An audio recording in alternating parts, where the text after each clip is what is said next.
જય ગૌમાતા, જય ગુરુ દત્તાત્રેય।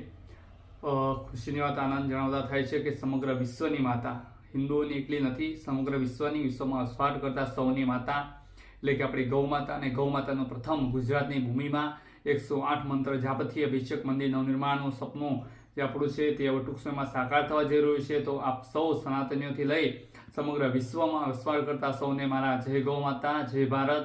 અને આપણી ગૌ માતાને ન્યાય મળે, ગુજરાતમાં ગૌચર પણ ખુલ્લા મુકાય એ બાબતે અને ગૌ ભક્તિ પ્રેરિત થાય। 18 વર્ણની કોઈ દેવી દેવતા નિવાસીની ગૌ માતા જેમ કે હનુમાન, અંબા, જગદંબા અત્યારે તે કપાઈ રહ્યા છે, તો આપણે સૌ એક ભાતી સુરો બનીને આપણે તેમને બચાવીએ, એક એવું લક્ષ્ય છે આપણું। અને મંચમાં ગૌ સેવા ચેરિટેબલ ટ્રસ્ટ દ્વારા ગૌ મંદિર અભિષેક નવનિર્માણનું મહીસાગર માતાની ભૂમિમાં અને મહીસાગર માના ખોડે નવનિર્માણ થવા જઈ રહ્યું છે। તો આપ સૌ ભાવિક ભક્તોને તથા સૌ સમગ્ર વિશ્વમાં વસવાટ કરતા સૌ ભાવિક ભક્તોને જય ગૌ માતાથી સીતારામ। અને આપ સૌ આપના દ્વારા સહયોગ કરી શકો છો। સહયોગ કરવા માટે ઓફિસ કાર્યાલય